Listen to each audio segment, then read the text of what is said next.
अस्सलामुअलैकुम dear students, उम्मीद करता हूँ आप सब दोस्त खैरियत से होंगे, ठीक ठाक होंगे। डियर स्टूडेंट्स, आज की इस वीडियो में हम BSN 7 सेमेस्टर के सब्जेक्ट नर्सिंग थ्योरी के topic Florence Nightingale environmental theory को डिस्कस करेंगे और इसको समझने की कोशिश करेंगे। इससे पहले कि हम लेक्चर को स्टार्ट करें, तमाम नए आने वाले दोस्तों से गुजारिश है कि चैनल को सब्सक्राइब करें और बेल आइकन को दबाएं ताकि नए वीडियोस की नोटिफिकेशन आप दोस्तों को टाइम पर मिलती रहे। तो डियर स्टूडेंट्स, इस यूनिट के ऑब्जेक्टिव्स हमारे साथ मौजूद है जिसमें हम मंदरजा झील टॉपिक्स को डिटेल के साथ डिस्कस करेंगे। सबसे पहले हम डिस्क्राइब करेंगे फ्लोरेंस नाइटिंगेल की बायोग्राफी को, ठीक है। इसके साथ साथ हम ब्रीफली डिस्कस करेंगे इन्वायरमेंटल थ्योरी को। इसके साथ साथ इन्वायरमेंटल थ्योरी के जो मेन एजम्पशन थे उस पर डिटेल के साथ बात करेंगे और उसको अंडरस्टैंड करने की कोशिश करेंगे। इसके साथ साथ फ्लोरेंस नाइटिंगेल नर्सिंग थ्योरी के जो मेजर कंसेप्ट है जिसको हम मेटा पैराडाइम्स कहते हैं, तो उस पर हम डिटेल के साथ बात करेंगे।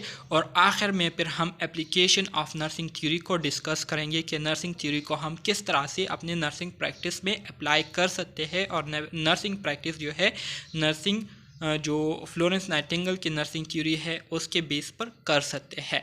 तो आज का जो लेक्चर है बहुत ही ज़्यादा इंटरेस्टिंग, बहुत ही ज़्यादा इंफॉर्मेटिव और बहुत ही ज़्यादा इम्पोर्टेंट है, इसलिए तमाम दोस्तों से गुजारिश है कि लेक्चर को गौर से सुने और अंडरस्टैंड करने की कोशिश करें।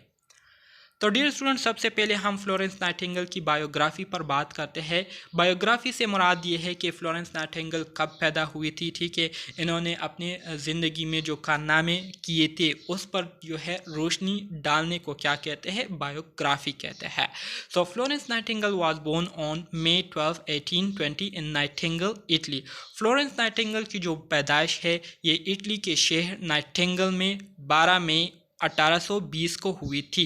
MCQs के हवाले से ये पॉइंट बहुत ज़्यादा इंपॉर्टेंट है। MCQs में आपसे पूछ सकते हैं फ्लोरेंस नाइटिंगेल की डेट ऑफ बर्थ के बारे में, ठीक है। इसी तरह से फ्लोरेंस नाइटिंगेल को जो है मॉडर्न नर्सिंग की बानी जो है समझा जाता है और मानी जाती है, ठीक है। इसी तरह से फ्लोरेंस नाइटिंगेल जो है ये वाहिद खातून है जिनको फर्स्ट नर्सिंग थ्योरिस्ट जो है माना गया है, ठीक है। मतलब ये फर्स्ट नर्सिंग थ्योरिस्ट थी, ठीक है। इसी तरह से इनको एक खिताब दिया गया था the lady with the lamp. Lady with the lamp के नाम से भी फ्लोरेंस नाइटिंगेल को जाना जाता है। She explain her environmental theory in her famous book notes on nursing, what it is and what it is not. Florence Nightingale ने जो एनवायरमेंटल थ्योरी पेश की थी, तो इस एनवायरमेंटल थ्योरी की जो एक्सप्लेनेशन है, वजाहत है, तो इन्होंने उस वजाहत को अपनी एक मशहूर किताब जिसका नाम व्हाट इट इज़ और व्हाट इट इज़ नॉट है इसमें पेश किया था, इसमें मेंशन किया था, ठीक है। इसी तरह से she was the first to propose nursing required specific education and training. इसी तरह से फ्लोरेंस नाइटिंगेल ये वाहिद पहली खातून थी जिन्होंने ये बात की थी कि नर्सिस के लिए या जो नर्सिंग फील्ड है इसके लिए ख़ास एजुकेशन एंड ट्रेनिंग की ज़रूरत है।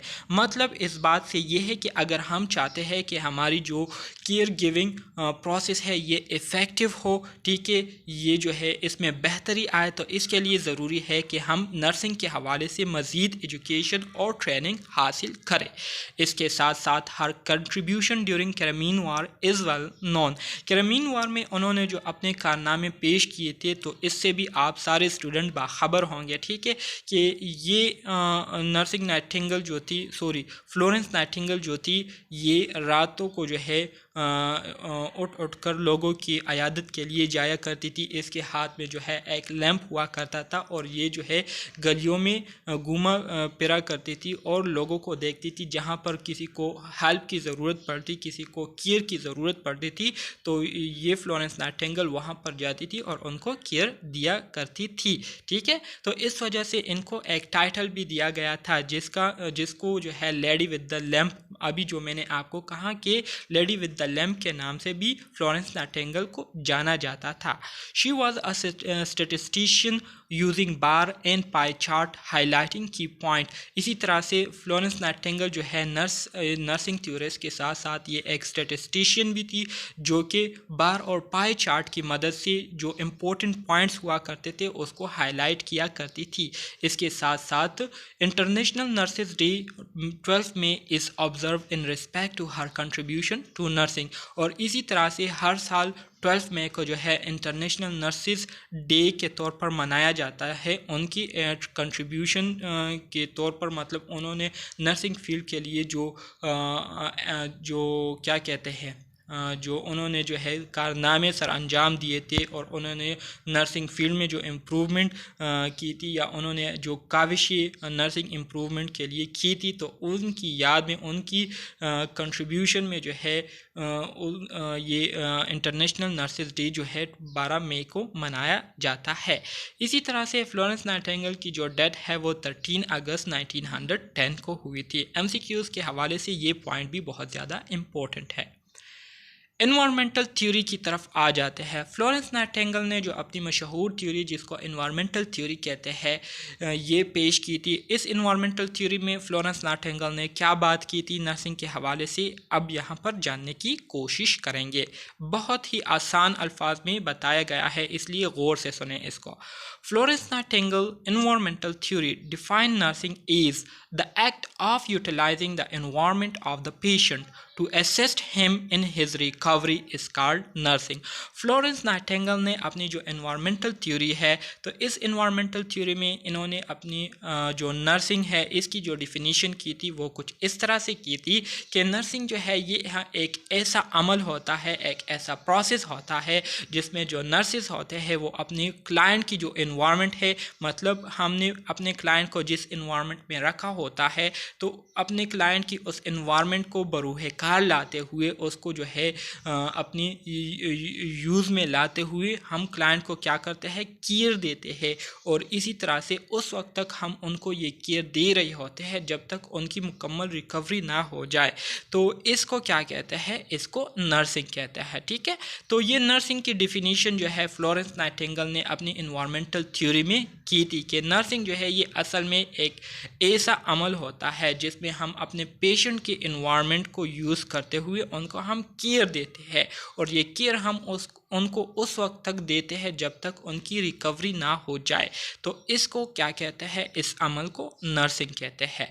It involves the nurse's initiative to configure environmental settings appropriate for gradual restoration of the patient health, and that external factors associated with the patient surrounding affect life or biological and physiological processes and his development. ठीक है dear students, यहाँ पर Florence Nightingale ने अपनी जो environmental theory में nursing की definition की थी, तो इस डिफिनीशन में जो इम्पोर्टेंट चीज़ पर अहमियत या जिस पर जोर दिया गया है वो है पेशेंट की एनवायरनमेंट।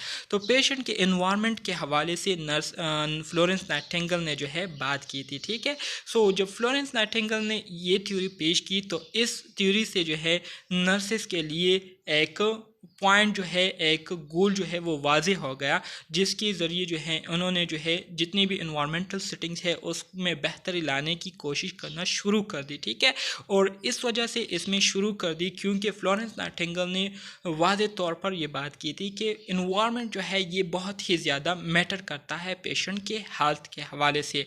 अगर हम पेशेंट को एक ऐसे इन्वायरमेंट में रखेंगे जिससे पेशेंट जो है अपने आप को कंफर्टेबल महसूस करे, जिससे पेशेंट की जो एंजाइटी लेवल है उसमें कमी आए, जिससे पेशेंट जो है अपने आप को रिलैक्स फील करे, तो ये इन्वायरमेंट जो है उनकी सेहत को इम्प्रूव करने में, उनकी सेहत की बहाली में बहुत ज़्यादा इम्पोर्टेंट रोल प्ले करेगी। तो इस वजह से जितनी भी नर्सेस है उन्होंने फिर इन्वायरमेंटल सेटिंग पर जो है ज़ोर दिया और इन्वायरमेंट को जो है बेहतर से बेहतर बनाने की कोशिश की। और इसी तरह से इन्वायरमेंट से रिलेटेड या पेशेंट के इर्द गिर्द जितनी भी चीज़ें हैं, ठीक है, तो उस पर बहुत ज़्यादा इम्पोर्टेंस दी, उसको बहुत ज़्यादा जो है इम्पोर्टेंस दी, उस पर बहुत ज़्यादा फोकस किया, क्योंकि ये सारी चीज़ें जो कि पेशेंट के इर्द गिर्द सराउंडिंग माहौल में थी, तो ये असल में पेशेंट की जो लाइफ है, उनकी जो हेल्थ है, उसको क्या करती थी, असरअंदाज करती थी। तो इस वजह से जो नर्सेस हैं इन्होंने पेशेंट के इर्द गिर्द जो माहौल है उसको इम्प्रूव करने की कोशिश करना शुरू कर दी। ठीक है, तो फ्लोरेंस नाइटिंगेल की जो एनवायरमेंटल थ्योरी है, तो इसमें जो मेन फोकस दिया गया था जिस चीज़ को, वो थी पेशेंट की एनवायरनमेंट। ठीक है, there are 10 key aspect of the theory they are. इसी तरह से फ्लोरेंस नाइटिंगेल ने जो थ्योरी पेश की थी, तो इस थ्योरी के 10 अहम नकात है जिसके ज़रिए जो है हम अपनी जो प्रैक्टिस है उसको इम्प्रूव कर सकते हैं। सबसे जो पहली इम्पोर्टेंट बात इन्होंने अपनी थ्योरी में की थी वो ये थी कि patient should have clean air and temperature control environment. मतलब ये है कि हम अपने क्लाइंट को जिस इन्वायरमेंट में रखने जा रहे हैं या उनको हमने जिस इन्वायरमेंट में रखा है, जिस माहौल में हमने उनको रखा है या जो माहौल हमने उनको प्रोवाइड की है, आया उस माहौल में जो हवा है वो फ्रेश है या नहीं, या मतलब उनका जो वेंटिलेशन सिस्टम है वो प्रॉपर है या नहीं, प्रॉपर काम कर रही है या नहीं, और इसी तरह से वहाँ का जो टेम्परेचर है वो कंट्रोल में है या नहीं। तो इस बात पर बहुत ज़्यादा फोकस दी थी उन्होंने अपनी थ्योरी में। इसके साथ साथ patient should have access to direct sunlight and not be subjected to unnecessary noise specially when sleeping.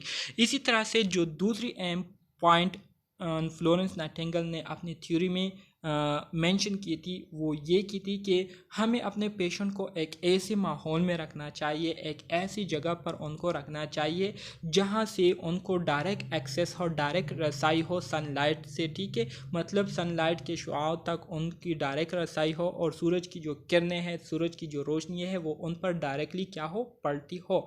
और इसके साथ साथ उनके इर्द गिर्द माहौल में जो गैर ज़रूरी नॉइस है, शोर शराबा है, वो नहीं होना चाहिए।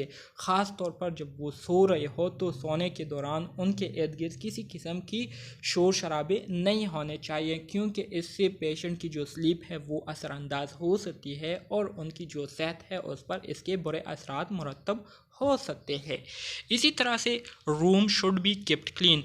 पेशेंट का जो रूम है वो साफ़ सुथरा होना चाहिए, उसमें किसी किस्म की गंदगी गलाजत जो है नहीं होनी चाहिए। मतलब पेशेंट के रूम की प्रॉपर तरीके से मुसलसल साफ़ सुथराई होनी चाहिए।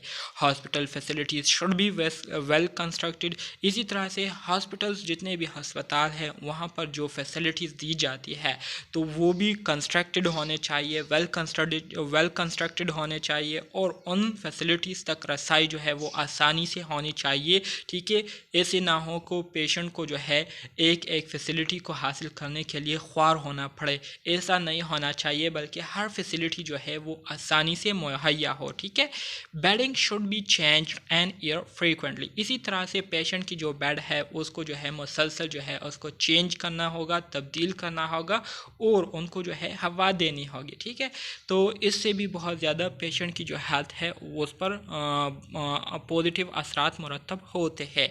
इसके अलावा patient should be keeped clean and nurses should wash hand frequently. Patient को जो है हर दम जो है साफ़ सुथरा रखना होगा और उनके हाथों को जो है मुसलसल उसकी सफाई का हम क्या करेंगे, ख्याल रखेंगे। इसके अलावा patient should be offer a variety of scenery such is news book और फ्लावर्स और टू प्रिवेंट बोर्डम। पेशेंट को जो है बोरियत से बचाने के लिए, उनको जो है अनकंफर्टेबल फील होने से बचाने के लिए जो है हमें अपने क्लाइंट को जो है उनको मुख्तलिफ़ एक्टिविटीज़ में जो है उनको मसरूफ़ रखना होगा। जैसे कि उनको जो है हम मुख्तलिफ़ किस्म के न्यू बुक्स जो है वो ला कर दे, ठीक है, जिसको वो क्या करे, रीड करे और उनकी जो बोरियत है वो ख़त्म हो। इसके साथ साथ उनके रूम में हम फ्लावर्स रखें जिससे उनको जो है ख़ास खुशबू जो है वो महसूस हो और इस तरह से वो उससे लुत्फ़ अंदोज़ होते रहे। ठीक है, तो मतलब इस पॉइंट का ये है कि हमने अपने क्लाइंट को किसी भी हाल में उनको बोर नहीं होने देना। ठीक है, इसके अलावा nurses should be positive but not offer false hope to patient और make light of their illness. Nurses की ये रिस्पॉन्सिबिलिटी भी बनती है कि वो अपने क्लाइंट के साथ जो है मस्बत रहे, लेकिन ऐसे ना हो कि नर्सेज जो है वो अपने क्लाइंट को गलत उम्मीद दे, ठीक है, मतलब अपने आप से जो है गलत स्टेटमेंट दे और उनकी जो बीमारी है उसके हवाले से उनको इन्फॉर्म ना करे। ठीक है, और उनकी बीमारी के हवाले से को जो है इंफॉर्मेशन प्रोवाइड ना करे, तो ऐसे जो है नर्सिस के लिए नहीं करना चाहिए, बल्कि नर्सिस की ये रिस्पॉन्सिबिलिटी बनती है कि वो अपने क्लाइंट के साथ मुस्बत रहे, लेकिन इसके साथ साथ हमारे क्लाइंट को जो बीमारी लाहक हुई हो तो उस बीमारी के हवाले से हम अपने क्लाइंट को क्या करें, उनको आगाह रखें, उनको जो है अपडेटेड रखें, उनके फैमिली मेम्बर्स को जो है उनके हवाले से हम क्या करें, अपडेटेड रखें। ठीक है, इसी तरह से offer a variety of small meals instead of large one, and do not do patient care well patient is eating as it is distracting। इसी तरह से पेशेंट को एक ही वक्त पर ज़्यादा खाना देने से गुरेज करें और उनको जो है वक्तन फ़वक्तन हम थोड़ा थोड़ा से करके हम उनको खाना दें, और जब हम उनको खाना दे रहे हो तो इस दौरान किसी किस्म की जो केयरिंग प्रोसेस है उसको हम ना करें। ठीक है, इससे ये होगा कि अगर पेशेंट खाना खा रहे हो और हम उनको केयर भी दे रहे हो, ठीक है, तो इससे पेशेंट की जो अटेंशन है वो डिस्ट्रैक्ट हो जाती है, और इसी तरह से पेशेंट को जो है खाने में मुश्किलात का सामना करना पड़ सकता है।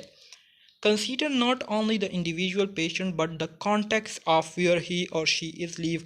और जब भी हम पेशेंट को केयर दें तो ना सिर्फ पेशेंट को केयर दें, बल्कि पेशेंट जहाँ पर रहता था उनके साथ जो फैमिली मेम्बर्स है उनको भी हम देखें, और उनके हवाले से भी हम क्या करें, हिस्ट्री हासिल करें, और उनके हवाले से भी हम अपने आप को जो है अपडेटेड रखें।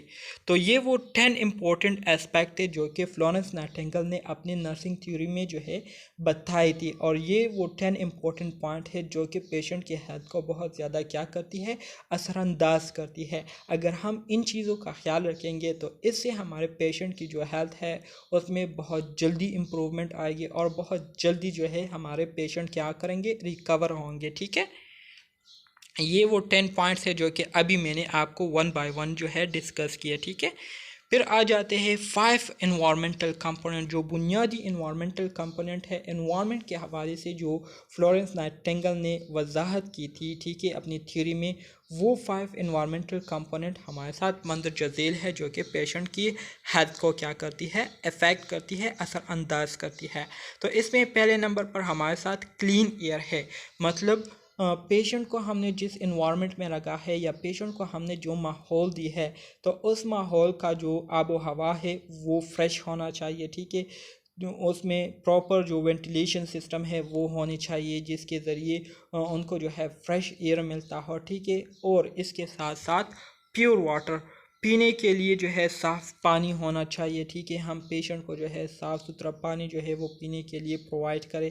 इसके अलावा एफिशिएंट ड्रेनेज से मुराद ये है कि जो हमारे साथ ड्रेनेज सिस्टम है जिसमें हम पेशेंट के जो आउटपुट है, मतलब जो वेस्ट मटेरियल है या इसी तरह से जो डिस्पोजल है उसको हम प्रॉपर तरीके से डिस्पोज ऑफ कर सकते हो, और किसी किस्म की गंदगी जो है वो पेशेंट के माहौल में ना हो, और पेशेंट के माहौल को गंदा होने से हम प्रॉपर तरीके से बचा सकते हो, बचाने के हमारे साथ जो फैसिलिटीज़ है वो मौजूद हो। तो ये भी बहुत ज़्यादा क्या करती है, इफ़ेक्ट करती है पेशेंट के हेल्थ को। इसके साथ साथ क्लीन लाइननेस, साफ़ सुथराई प्रॉपर तरीके से होनी चाहिए, पेशेंट की भी होनी चाहिए, और इसके साथ साथ जो इन्वायरमेंट है वो भी साफ़ सुथरा होना चाहिए। ठीक है, इसके साथ साथ लाइटिंग सिस्टम जो है ये प्रॉपर होनी चाहिए, मतलब रात के वक्त जो है जब वो सोने जा रहे हो तो सोने के बाद जो है लाइट ऑफ कर देनी चाहिए, क्योंकि अगर हम सोने के बाद हम लाइट ऑन रखेंगे तो इससे पेशेंट की फेस पर रोशनी पड़ेगी, आंखों पर रोशनी पड़ेगी, जिससे उनकी जो स्लीप है वो डिस्टर्ब हो सकती है। इसी तरह से जो लाइटिंग सिस्टम है वो ऐसी होनी चाहिए जहाँ पर पेशेंट को जो है किसी किस्म का मसला जो है वो ना हो, और किसी किस्म की उनको जो है अनकम्फर्टेबिलिटी जो है महसूस ना हो। तो ये वो 5 इन्वायरमेंटल कंपोनेंट है जो कि फ्लोरेंस नाइटिंगेल ने जो है पेशेंट की हेल्थ के हवाले से क्या किए थे, आइडेंटिफाई किए थे, और ये बताया था कि अगर हम इन 5 इन्वायरमेंटल चीज़ों का ख्याल रखें तो इसका मतलब ये है कि हमने पेशेंट के लिए जो इन्वायरमेंट चूज़ की है, सेलेक्ट की है, वो पेशेंट के हेल्थ के लिए क्या है, एफिशिएंट है, काफ़ी है, और इससे पेशेंट की जो हेल्थ है उस पर बहुत ज़्यादा मुस्बत असरात जो है वो पड़ेंगे। ठीक है, इसी तरह से assumption of Florence Nightingale in her environmental theory. Florence Nightingale ने अपनी जो एनवायरमेंटल थ्योरी में जो बातें की थी वो मंदरजा झेल है। एजम्पशन से मुराद जो उन्होंने बुनियादी बातें की थी अपनी नर्सिंग एनवायरमेंटल थ्योरी में, वो क्या है, वो मंदरजा झेल है। तो सबसे पहली और इम्पोर्टेंट बात फ्लोरेंस नाइटिंगेल ने अपनी जो थ्योरी में की थी वो ये की थी कि nursing is separate from medicine. Nursing field जो है ये मेडिसिन से एक अलग फील्ड है। ठीक है, मेडिसिन का अपना काम होता है और नर्सिंग प्रोसेस जो है ये एक अलग प्रोसेस है जो कि मेडिसिन से अलग है। ठीक है, नर्सिंग और मेडिसिन को आप एक नहीं कंसीडर कर सकते, ये एक चीज़ नहीं है बल्कि ये दो अलग चीज़ें हैं, दो अलग फील्ड है। ठीक है, इसी तरह से नर्सेज शुड बी ट्रेन। जब भी हम पेशेंट को केयर दे रहे हो तो केयर जो है हम ऐसे नर्स के ज़रिए दे जो कि मुकम्मल तौर पर ट्रेन हो, उनके पास जो है हर तरह के स्किल्स मौजूद हो और उन स्किल्स से रिलेटेड उनके पास नॉलेज मौजूद हो, ताकि उनको पता हो कि वो जो करने वाले हैं तो वो क्या ठीक कर रहे हैं, इसके साथ साथ उनके जो प्रैक्टिस है वो जो कर रहे हैं उस प्रैक्टिस से पेशेंट की हेल्थ पर क्या असरात मुरतब हो सकते हैं। तो इन सब चीज़ों के बारे में नर्सिस के पास नॉलेज होनी चाहिए। तो इसलिए उन्होंने जो इम्पोर्टेंट बात की थी इन्वायरमेंटल थ्योरी में वो ये की थी कि तमाम नर्सिस को जो है ट्रेन होना चाहिए, इनके पास जो है स्किल्स होने चाहिए। इस तरह से the environment is important to the health of the patient. Patient के हेल्थ के लिए इन्वायरमेंट जो है ये बहुत ज़्यादा ज़रूरी होता है, और इन्वायरमेंट भी ऐसा इन्वायरमेंट होना चाहिए जिसमें पेशेंट जो है कंफर्टेबल रहे, रिलैक्स रहे, उनको किसी किस्म की एंजाइटी ना हो। तो ये भी एक इम्पोर्टेंट एजम्पशन है फ्लोरेंस नाइटिंगेल की जिसको उन्होंने अपनी हर इन्वायरमेंटल थ्योरी में जो है पेश किया था। ठीक है, the disease process is not important to nursing. इसी तरह से नर्सिंग प्रोसेस में डिजीज़ प्रोसेस जो है ये इतना इम्पोर्टेंट नहीं होता, बल्कि नर्सिंग प्रोसेस में असल जो इम्पोर्टेंट या जो अहमियत की हामिल होती है वो होती है नर्सिंग स्किल्स, और किस तरह से आप अपने पेशेंट को रिलैक्स करते हैं, उनको जो है इम्प्रूवमेंट की तरफ लाते हैं, ये चीज़ बहुत ज़्यादा मैटर करती है।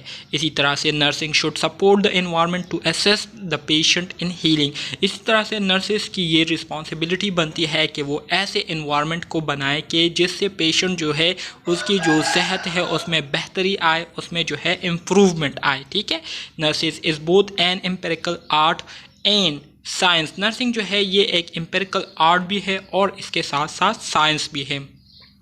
एम्पिरिकल आर्ट से मुराद ये है कि नर्सिंग में जितने भी नर्सिस जो परफॉर्मेंस दे रहे होते हैं, जो प्रैक्टिस कर रहे होते हैं, तो इस प्रैक्टिस के लिए उन्होंने जो है बहुत ज़्यादा क्या की होती है, ट्रेनिंग हासिल की होती है, उनके पास जो है स्किल्स होते हैं, और ये स्किल्स जो है इनकी एक फ़न होती है। ठीक है, इसी तरह से वो जितनी भी प्रैक्टिसेस करते हैं तो इस प्रैक्टिसेस के पीछे जो है उनके पास नॉलेज भी मौजूद होती है, और उस नॉलेज को उन्होंने जो है मुख्तलिफ रिसर्च को स्टडी करके, मुख्तलिफ थ्योरीज़ को स्टडी करके हासिल की होती है।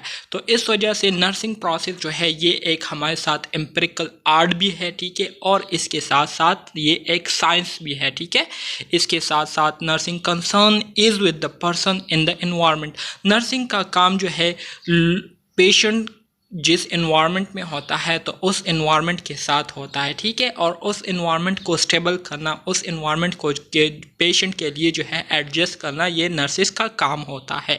The person is interacting with the environment. इसी तरह से जितने भी लोग हैं, चाहे वो बीमार हो या ठीक हो, ठीक है, सारे जो है ये इन्वायरमेंट में जो है मुसलसल इंटरेक्शन में रहते हैं, इंटरेक्शन कर रहे होते हैं, और उनके इर्द गिर्द सराउंडिंग जितनी भी चीज़ें होती है तो इन सब चीज़ों के साथ इनकी क्या होती है, इंटरेक्शन होती है, और ये सारी चीज़ें जो है लोगों को क्या करती है, उस पर असरअंदाज होती है।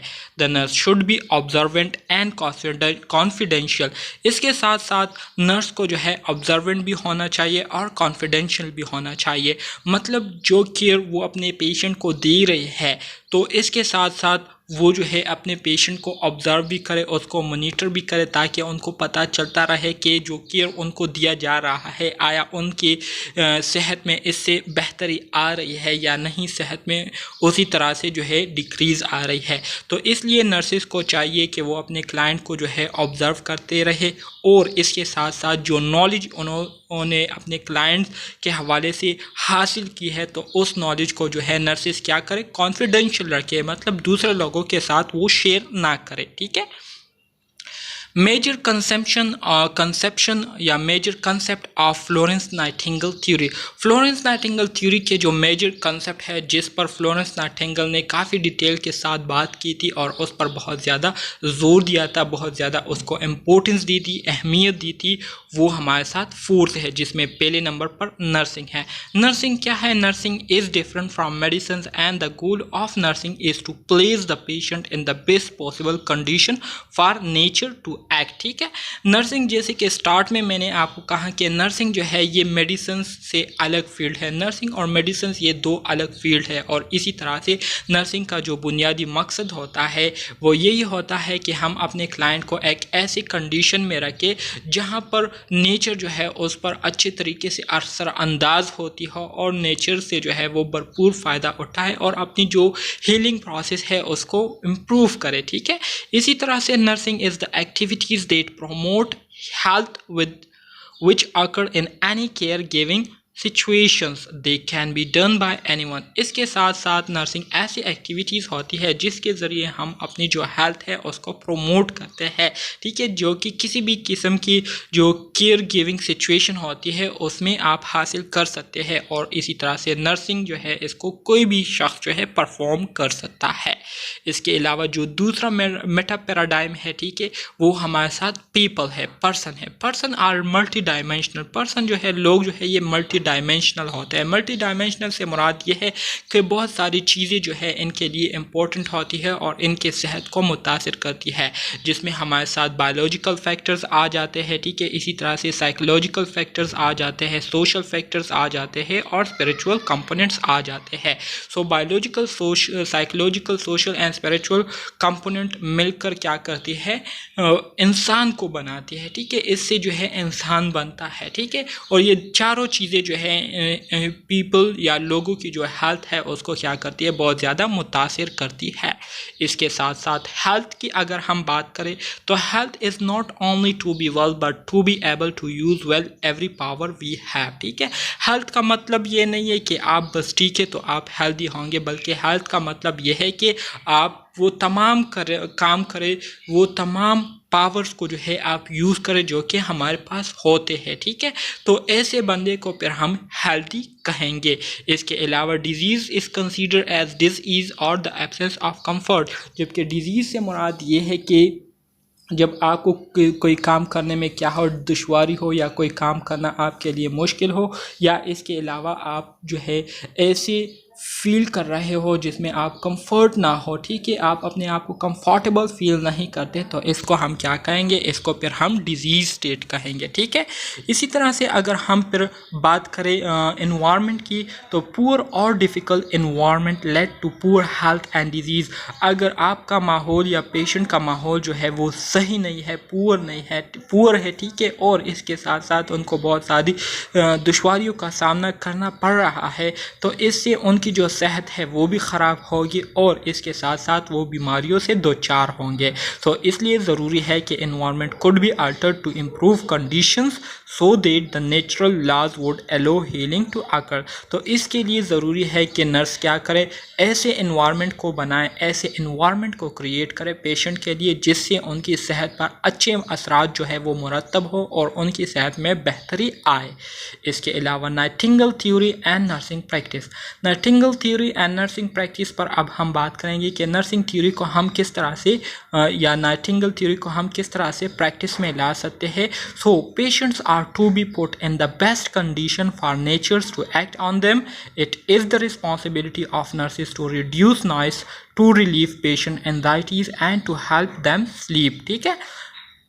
नर्सिस की ये जिम्मेदारी बनती है, उनकी ये रिस्पॉन्सिबिलिटी होती है कि वो अपने क्लाइंट को ऐसे माहौल प्रोवाइड करे जहाँ पर नेचर जो है उन पर अच्छे तरीके से असरअंदाज हो, और ख़ास तौर पर हम अपने क्लाइंट को ऐसी माहौल प्रोवाइड करें जहाँ पर जो शोर शराबा है वो कम हो। इसके साथ साथ हम पेशेंट की जो एंजाइटी लेवल है उसको रिड्यूस करने में इम्पोर्टेंट रोल प्ले करें, और इसके साथ साथ हम पेशेंट को जो है हेल्दी स्लीप जो है प्रोवाइड करें, और स्लीप के दौरान उन्हें किसी भी किस्म की जो नॉइस है उससे हम क्या करें, महफूज रखें। ठीक है, as per most of the nursing theories, ज़्यादातर जितनी भी नर्सिंग थ्योरीज है, environmental adaptation remains the basis of holistic nursing care. जितने भी तो इन नर्सिंग थ्योरीज़ में इन्वायरमेंटल एडाप्टेशन जो है इसको एक बहुत ज़्यादा इम्पोर्टेंस जो है वो दी गई है और ये अहमियत के हामिल है, क्योंकि इन्वायरमेंटल एडाप्टेशन जो है ये वाहिद ज़रिया है जिसके ज़रिए हम अपने क्लाइंट को होलिस्टिक नर्सिंग केयर दे सकते हैं। ठीक है, application of Nightingale theory in nursing process में हम नाइटिंगेल थ्योरी को किस तरह से अप्लाई कर सकते हैं। जब हम असेसमेंट करते हैं तो असेसमेंट के दौरान हम क्या करेंगे, अपने क्लाइंट की जो एनवायरनमेंट है उसकी हम असेसमेंट करेंगे, जिसमें हम प्रॉपर वेंटिलेशन सिस्टम को देखेंगे। ठीक है, एनवायरनमेंट की क्लीन लाइननेस को देखेंगे, इसी तरह से प्रेजेंस ऑफ ड्राफ्ट को देखेंगे, सडन नॉइसेस को हम क्या करेंगे, असेस करेंगे। इसके साथ साथ amount of sunlight and artificial light को हम क्या करेंगे, चेक करेंगे। इसके अलावा वैरायटी ऑफ डाइटरी ऑफरिंग जो है, मुख्तलिफ किस्म के जो डाइट खुराक ऑफ़र किए जाते हैं पेशेंट को, तो उसको हम चेक करेंगे। इसके अलावा odour present in throughout ward में अगर किसी किस्म की ऑडोर स्मेल मौजूद हो, ठीक है, बू मौजूद हो, तो उसकी हम असेसमेंट करेंगे। इसके साथ साथ methods of disposal of human waste and sputum, opportunity to communicate with other, insufficient warm company from family and other patients and insufficient knowledge regarding disease। ठीक है, तो इन सारी चीज़ों को हम क्या करेंगे, देखेंगे। फिर इम्प्लीमेंटेशन में हम क्या करेंगे, इम्प्लीमेंटेशन में हम ये करेंगे कि सबसे पहले हम प्रोवाइड करेंगे adequate ventilation for opening doors and windows को ओपन करते हुए हम क्लाइंट की जो एनवायरनमेंट है वहाँ पर फ्रेश एयर को हम क्या करेंगे, पेशेंट को प्रोवाइड करेंगे। ठीक है, इसी तरह से keep the surrounding environment clean, patient के इर्द गिर्द जो माहौल है उसको हम साफ़ सुथरा रखेंगे, जिसमें पेशेंट का लेनन आ जाता है, बेड आ जाते हैं और यूटेंसिल जो सामान है वो आ जाता है।